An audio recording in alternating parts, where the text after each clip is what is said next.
O texto de hoje é a primeira parte do Salmo 38. O texto de hoje nos fala sobre a ira de Deus contra o pecado da humanidade que o Messias Jesus carregou, fala sobre o sofrimento substitutivo do Messias Jesus ao carregar os pecados de toda a humanidade, fala sobre a solidão e a desconexão de corpo e alma do Messias Jesus na cruz, e fala sobre a entrega final do Messias Jesus ao Pai no momento da sua morte. Primeiramente, o texto de hoje fala sobre a ira de Deus contra o pecado da humanidade que o Messias Jesus carregou.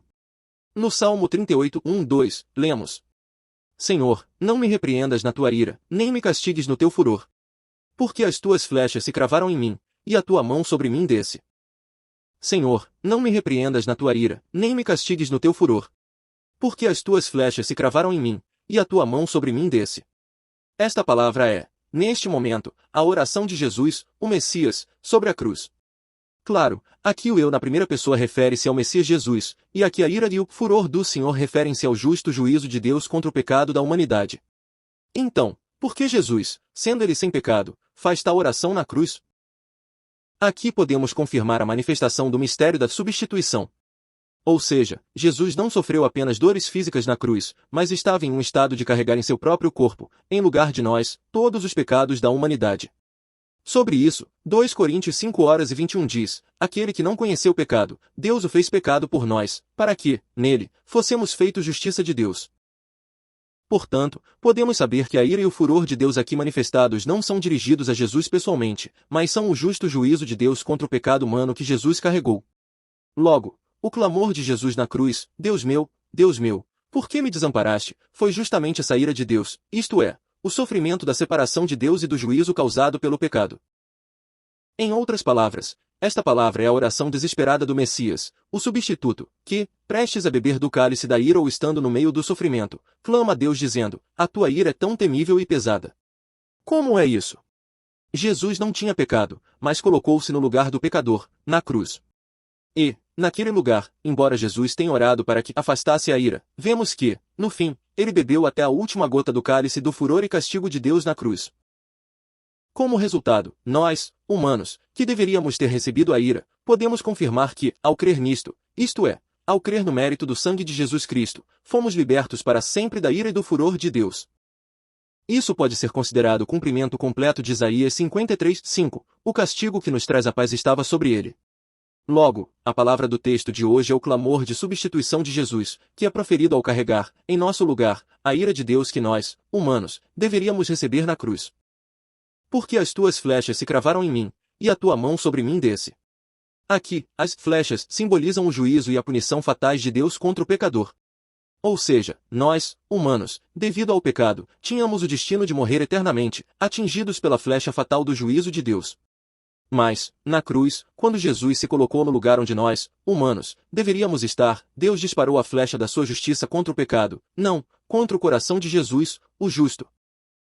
Ou seja, embora devesse disparar a flecha contra nós, humanos pecadores, ele a disparou contra Jesus, que carregava os nossos pecados. De qualquer forma, vemos que esse sofrimento espiritual de Jesus foi reproduzido literalmente como sofrimento físico na cruz. Ou seja, vemos que Jesus teve sua cabeça perfurada por uma coroa de espinhos, pregos grossos foram cravados em suas mãos e pés, e seu lado foi perfurado pela lança de um soldado romano. Isso pode ser considerado o cumprimento completo da palavra de Isaías 53:5, ele foi ferido por causa das nossas transgressões. E aqui, a mão do Senhor aponta para a mão do castigo que Deus usa para oprimir o pecador quando julga. Ou seja, demonstra que Deus colocou sobre os ombros de Jesus a pesada punição e condenação dos pecados cometidos por todas as pessoas, desde Adão até a última pessoa da humanidade, e o oprimiu severamente. Como é isso? Vemos que Jesus, antes mesmo de carregar a cruz, desde o jardim do Getsêmani, disse, a minha alma está profundamente triste até a morte, e orou naquela noite até que as gotas de suor se tornassem gotas de sangue. Isso mostra bem quão grande era a pressão espiritual e mental sob a qual a mão da ira de Deus oprimia. Logo, pode-se dizer que Jesus mostrou seu desesperado amor substitutivo ao receber, em nosso lugar, a flecha do juízo de Deus que nós, pecadores, deveríamos receber, e também ao ser oprimido em nosso lugar pela mão de Deus, suportando o peso do pecado que nós, pecadores, deveríamos carregar. Segundo, o texto de hoje fala sobre o sofrimento de substituição de Jesus, o Messias, que carregou os pecados de toda a humanidade. No Salmo 38:3-5, lemos: Não há parte sã na minha carne, por causa da tua ira, nem repouso há nos meus ossos, por causa do meu pecado. Porque as minhas iniquidades ultrapassam a minha cabeça, como carga pesada, são grandes demais para mim. As minhas chagas cheiram mal e estão corrompidas, por causa da minha loucura. Não há parte sã na minha carne, por causa da tua ira, nem repouso há nos meus ossos, por causa do meu pecado. Porque as minhas iniquidades ultrapassam a minha cabeça, como carga pesada, são grandes demais para mim. Esta palavra descreve de forma perfeita a substituição, o núcleo do Evangelho da cruz. Dito de outra forma, mostra bem quão terrível foi o estado físico e espiritual de Jesus, que recebeu em seu próprio corpo a ira de Deus contra o pecado. Ou seja, os chicotes dos soldados romanos da antiguidade tinham pedaços de osso ou chumbo na ponta, de modo que, a cada vez que batiam, arrancavam pedaços de carne. Assim, Jesus foi crucificado em um estado tão terrível, com o corpo todo rasgado da cabeça aos pés, que, literalmente, não havia parte sã em sua carne. Isso pode ser considerado o cumprimento da profecia de Isaías 52:14. Como pasmaram muitos à vista dele, pois a sua desfiguração estava tão estragada, mais do que a de outro qualquer, e a sua aparência mais do que a dos outros filhos dos homens. Mas a reviravolta mais surpreendente nas palavras do texto de hoje é a confissão, por causa do meu pecado. Não é mesmo? Jesus é alguém sem pecado, então por que ele confessa meu pecado? Naquela cruz, Jesus colocou-se no lugar do pecador mais maligno, cobrindo-se, legal e espiritualmente, com o pecado de toda a humanidade. Ou seja, Jesus não removeu os pecados da nossa humanidade observando-os de longe, mas, ao absorver e cobrir plenamente o seu próprio corpo e alma com aquele pecado maligno, pode-se dizer que ele se tornou um só com o pecado. Por isso Jesus geme, carregando nossos pecados como se fossem os meus pecados, ou seja, como se fossem os pecados do próprio Jesus. E aqui, os ossos simbolizam o centro da alma e a essência do ser, que podemos chamar de centro do interior humano. Ou seja, Jesus, na cruz, não apenas sofreu a dor de ter as mãos e os pés rasgados e todos os ossos do corpo deslocados, mas, devido à separação de Deus, teve de passar por extrema ansiedade e sofrimento infernal até o centro profundo de sua alma. Em outras palavras, pode-se dizer que Jesus suportou em nosso lugar a dor física, a ansiedade espiritual e o sofrimento do inferno que nós, humanos pecadores, deveríamos sofrer. Porque as minhas iniquidades ultrapassam a minha cabeça. Como carga pesada, são grandes demais para mim. Esta palavra explica perfeitamente a angústia espiritual de Jesus na cruz. Aqui, ultrapassam a minha cabeça significa um estado em que a água sobe até o topo da cabeça, impossibilitando até a respiração, um estado próximo ao afogamento. Ou seja, pode-se dizer que Jesus foi lançado, na cruz, no meio da inundação de todos os pecados, desde Adão até a última geração da humanidade, isto é, assassinatos, adultérios, cobiças, ódios, traições, etc. É exatamente neste momento que a onda suja e terrível desses pecados cobriu a alma daquele santo Jesus até o topo da cabeça. E aqui, são grandes demais para mim como carga pesada, mostra bem quão pesado era o peso desse pecado que Jesus recebeu com todo o seu corpo. Ou seja, em Mateus 26:38, na noite anterior à cruz, enquanto orava no Getsemane até que as gotas de suor se tornassem gotas de sangue, Jesus disse, a minha alma está profundamente triste até a morte. Isso mostra que, embora sendo Deus Filho, o peso do pecado da nossa humanidade era tão grande que, ao ponto de orar se possível, afasta de mim este cálice, era um peso difícil para o corpo e a alma suportarem. As minhas chagas cheiram mal e estão corrompidas, por causa da minha loucura. Esta palavra mostra o mistério do Evangelho da cruz, mas, ao mesmo tempo, contém a reversão de graça mais poderosa. Ao pensarmos, é fácil questionar, como pode uma ferida apodrecer e exalar mau cheiro em Jesus, que é irrepreensível e puro? E como se pode usar a expressão minha loucura, isto é, minha insensatez, para Jesus? Dizer aqui que as feridas apodrecem e exalam mau cheiro é uma expressão visual e olfativa que mostra como o pecado destruiu e corrompeu a alma e a vida humana. Ou seja, o mau cheiro causado pelo sangue que Jesus derramou na cruz mostra de forma crua a corrupção e a queda causadas pelo pecado humano. Em outras palavras, Jesus não derramou apenas sangue com uma aparência limpa na cruz, mas estava cobrindo seu corpo com o resultado dos pecados detestáveis, sujos e hediondos cometidos por toda a humanidade, isto é, a corrupção e a queda. Logo, o mau cheiro que emanava de Jesus era o mau cheiro repugnante que vinha dessa corrupção e queda. Aliás, do ponto de vista de Deus, os pecados detestáveis da nossa humanidade são como o mau cheiro causado por feridas apodrecidas.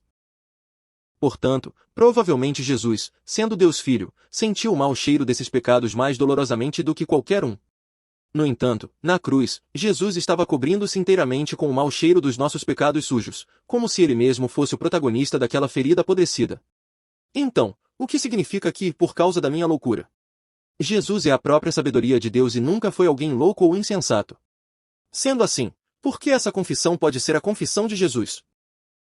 A loucura aqui aponta para todos os pecados que nós, humanos, cometemos por insensatez. Ou seja, assim como Jesus chamou os pecados humanos de meus pecados nos versículos anteriores, da mesma forma, vemos que ele considera as ações tolas e a insensatez dos humanos como minha loucura, como se fossem suas. Na verdade, o próprio evento de Jesus carregar a cruz foi uma coisa louca que não pode ser compreendida de forma alguma pelos padrões deste mundo. Sobre isso, o apóstolo Paulo diz o seguinte. Em 1 Coríntios 1:18, porque a palavra da cruz é loucura para os que perecem. Mas para nós, que somos salvos, é o poder de Deus. Logo, não haverá amor mais tolo e louco do que abandonar o trono celestial, tornar-se humano por vontade própria e morrer miseravelmente pendurado em uma cruz. Como tal, pode-se dizer que Jesus, para nos salvar, voluntariamente foi pregado na cruz como alguém que é o mais insensato do mundo. Terceiro, o texto de hoje fala sobre a solidão e a desconexão de corpo e alma do Messias Jesus na cruz. No Salmo 38, 6-8, lemos: Estou encurvado e muito abatido, ando de luto todo dia. Porque os meus lombos estão cheios de uma ardência, e não há parte sã na minha carne. Estou débil e muito quebrantado, dou rugidos pela desventura do meu coração. Estou encurvado e muito abatido, ando de luto todo dia. Esta palavra descreve realisticamente o sofrimento físico e a tristeza emocional de Jesus enquanto caminhava em direção à cruz. Aqui, encurvado e muito abatido descreve a figura completamente distorcida, incapaz de endireitar as costas devido à dor extrema ou ao peso pesado. Ou seja, Jesus, após ser chicoteado pelos soldados romanos até ter o corpo todo rasgado, carregou a pesada cruz de madeira sobre os ombros e subiu o Monte Gólgota. Já com o corpo no limite, podemos confirmar que ele dava passos mal conseguindo se mover, completamente encurvado, e caiu no chão várias vezes. Além disso, podemos confirmar que, mesmo naquela cruz, suas costas estavam distorcidas e encurvadas, incapazes de suportar a dor. Sobre isso, o autor de Hebreus disse em Hebreus 4:15, por que não temos um sumo sacerdote que não possa compadecer-se das nossas fraquezas? Aqui, o significado original de compadecer-se é sofrer junto, ter compaixão. Logo, Jesus não nos salvou de longe, de forma altiva ou elegante, mas, na cruz, compadeceu-se pessoalmente da dor e da miséria de nós, humanos, que vivemos com as costas distorcidas e encurvadas devido a doenças e dores. E aqui, ando de luto todo dia, aponta para a profundidade da profunda tristeza de Jesus pendurado na cruz. Ou seja, expressa a profunda tristeza de ter se esforçado com todo o coração para salvar nossa humanidade, mas ter sido rejeitado. Sobre isso, o profeta Isaías profetizou em Isaías 53:3, era desprezado, e o mais rejeitado entre os homens, e como um de quem os homens escondiam o rosto, era desprezado. Assim, Jesus ficou triste o dia todo. Todos os seus discípulos traíram e fugiram, e o próprio povo que Jesus queria salvar gritou, crucifica-o. No entanto, a maior tristeza de Jesus deve ter sido o desamparo de ser tratado como pecador e ser rejeitado por Deus Pai, com quem dividiu um amor perfeito desde a eternidade. Em outras palavras, o sofrimento e a morte de Jesus na cruz não foram uma peça de teatro criada por Deus Pai e Deus Filho, mas o juízo, a rejeição e o castigo reais de Deus contra o pecado. Porque os meus lombos estão cheios de uma ardência, e não há parte sã na minha carne. Esta palavra descreve precisamente o sofrimento físico extremo que Jesus teve de suportar na cruz e o grau de juízo espiritual que esse sofrimento significa. Aqui, meus lombos estão cheios de uma ardência descreve precisamente a dor extrema, a febre alta e a sede que Jesus sentiu pendurado na cruz. Jesus já estava, devido ao chicote cruel, com a pele de todo o corpo rasgada e os ossos expostos, pendurado por longo tempo sob aquele sol escaldante. Dizem que, se uma pessoa comum ficasse pendurada naquele sol escaldante por um longo período no estado de Jesus, ocorreria uma grave reação inflamatória em todo o corpo. Então, devido a isso, a temperatura corporal dispararia incontrolavelmente, e então, tal pessoa cairia em um estado de febre alta extrema, e isso é a ardência nos lombos de que fala o texto de hoje. Isso não é um pensamento meu, é o que diz o parecer médico e fisiológico. Além disso, essa febre alta e desidratação causam uma sede intensa que parece queimar a alma, e este é também o motivo pelo qual Jesus gritou tenho sede na cruz, em João 19:28. No entanto, pode-se dizer que este é um vislumbre de Jesus carregando em seu lugar o juízo do lago de fogo do inferno, isto é, a ardência da ira de Deus contra o pecado. Ou seja, nas Escrituras, o juízo de Deus é frequentemente expresso como fogo ou ardência que queima, e pode-se dizer que Jesus carregou, em seu próprio corpo e alma, a ardência do juízo que os pecadores deveriam sofrer ao caírem eternamente no lago de fogo do inferno, enquanto ele mesmo ardia na cruz. E aqui, não há parte sã na minha carne, repete a confissão do versículo 3, o que enfatiza a certeza e a plenitude do sofrimento de Jesus. Ou seja, na cabeça de Jesus havia uma coroa de espinhos, pregos cravados em ambas as mãos e pés, as costas e o peito manchados com marcas de chicote, e o lado com marcas de lança. Na verdade, não havia uma única parte sã em todo o corpo de Jesus. No entanto, esse estado de Jesus pode ser considerado, de certa forma, o cumprimento perfeito do holocausto do Antigo Testamento. Ou seja, o holocausto oferecido a Deus na época do Antigo Testamento tinha que ter a pele removida, a carne cortada em pedaços e tudo tinha que ser queimado sobre o altar. Como se fosse isso, Jesus tornou-se o holocausto perfeito para substituir o pecado da humanidade, sendo tudo rasgado a ponto de não sobrar nenhuma parte sã na carne, e sendo tudo queimado pela ardência quente sobre o altar da cruz. Como é isso? Esta palavra nos faz perceber que a salvação que recebemos nunca foi algo barato. Por exemplo, vemos nos evangelhos que aquele rico, no meio do sofrimento do Hades, isto é, do lago de fogo do inferno, clama: estou atormentado nesta chama. Faze, pois, que molhe a ponta do dedo na água e me refresque a língua. Como essa figura, originalmente, todos nós, devido à punição do pecado, deveríamos cair naquele lago de fogo eterno do inferno e sofrer naquele calor intenso. No entanto, pode-se dizer que, por Jesus ter declarado na cruz: meus lombos estão cheios de ardência, ele apagou em nosso lugar todo o fogo daquele juízo. Estou débil e muito quebrantado, dou rugidos pela desventura do meu coração. Esta palavra, no auge do evento da cruz, mostra bem o esgotamento físico que Jesus teve de suportar e o sofrimento espiritual extremo que sentiu durante o processo de ser rejeitado por Deus. O significado original de débil aqui vai além de estar com sono ou cansado, indicando um estado em que a energia se esgotou completamente e parou. Ou seja, Jesus foi interrogado sem dormir nem um minuto desde a noite anterior, e, em meio ao chicote e à dor da cruz, estava em um estado em que derramou toda a água e sangue dentro de seu corpo. Como resultado, pode-se dizer que o corpo de Jesus perdeu completamente a energia e estava em um estado de debilidade e quebrantamento extremo a ponto de não conseguir nem mover um dedo. Isso também aponta para um estado de completo esgotamento espiritual. Porque, neste momento, Jesus estava sob a ira e o furor de Deus enquanto carregava o pecado da humanidade com todo o seu corpo. E aqui, dou rugidos pela desventura do meu coração aponta para o sofrimento espiritual que a desconexão com Deus traz. O hebraico traduzido aqui como desventura significa o coração palpita, clama como um mar revolto, indicando a mudança de nosso corpo quando a ansiedade ou o medo se aproximam. Ou seja, Jesus nunca esteve desconectado de Deus Pai por um único momento desde a eternidade. No entanto, quando Jesus se tornou pecado na cruz e se tornou um com o pecado, ele teve de passar por um sentimento de alienação cósmica em que Deus Pai o ignorou. Ou seja, pode-se dizer que Jesus carregou pessoalmente, através de sua própria alma, o terror e a ansiedade essenciais que nós, humanos, sentimos quando somos lançados no lago de fogo do inferno e cortados de Deus. Em outras palavras, como Jesus originalmente não tinha pecado, não havia motivo algum para ele sentir sentimentos de tal ansiedade ou terror, mas ele mesmo, voluntariamente, tomou para si o terror eterno em lugar de nós, pecadores. Como era devido, ele mesmo, voluntariamente e por vontade própria, carregou em nosso lugar o terror e a ansiedade de ser rejeitado por Deus, que nós, humanos, deveríamos receber ao cair no lago de fogo do inferno. Por último, fala sobre a entrega final do Messias Jesus ao Pai, no momento de sua morte. No Salmo 38, 9 e 10, lemos: Senhor, diante de ti está todo o meu desejo, e o meu gemido não te é oculto. O meu coração dá voltas, a minha força me falta, quanto à luz dos meus olhos, ela mesma me deixou. Senhor, diante de ti está todo o meu desejo, e o meu gemido não te é oculto. Nesta palavra, diferentemente das anteriores, vemos que a atmosfera se inverte completamente, mostrando a entrega de fé e confiança do Messias Jesus ao Pai, Deus. Aqui, desejo significa sede, desejo de beber, sendo usado em contraste com o gemido que vem a seguir, indicando o anseio, a sede e a aflição de Jesus pela obra de salvação. Ou seja, o único desejo de Jesus, que veio a esta terra vestindo carne, foi apenas que a vontade de Deus seja feita, isto é, a salvação da nossa humanidade. Na noite anterior à execução na cruz, vemos que ele orou no Getsemane: não se faça a minha vontade, senão a tua. Lucas 22 horas e 42. Vemos que esse anseio, sede e aflição de Jesus pela obra de salvação continuam até mesmo na cruz. Ou seja, mesmo na dor de ter o coração explodindo por estar pregado na cruz, vemos que Jesus ainda está cheio de anseio, sede e aflição pela obra de salvação. Como se dissesse: Pai, a razão pela qual estou sofrendo esta dor agora, ou melhor, meu único desejo é salvar esses povos de acordo com a vontade do Pai. O Senhor conhece bem a minha sede, não conhece?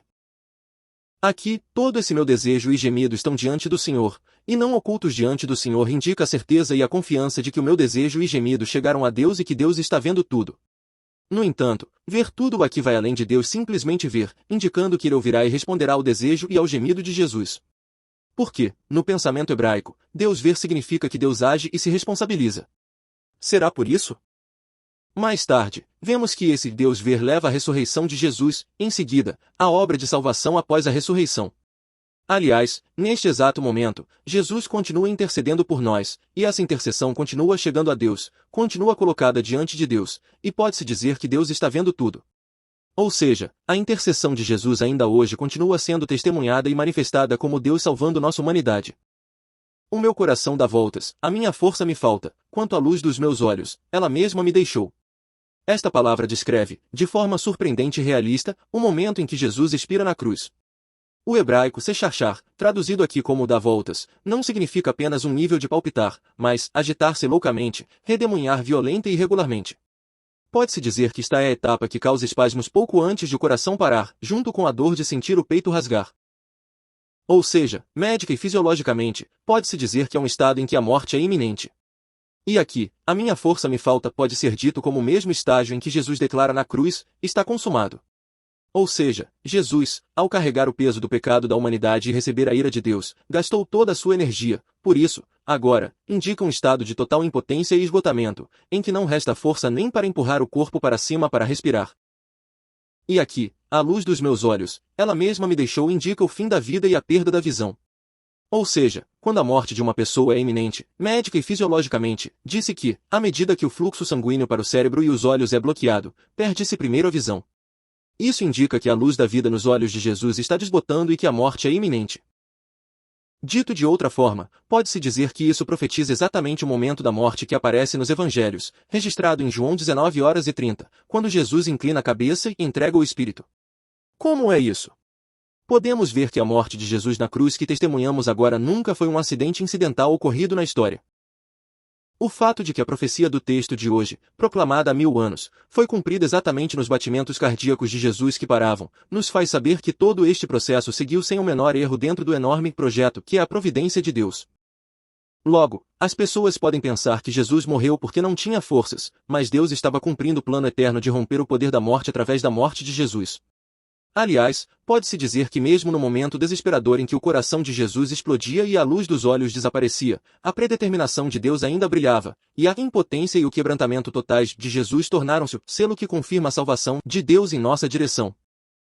Visto isso, pode-se dizer que a morte de Jesus na cruz não é um fracasso, mas o evento em que o amor de Deus, preparado desde a eternidade, finalmente venceu. Minhas feridas apodrecem e exalam mau cheiro. Jesus! Obrigado. Agradeço. Eu te amo.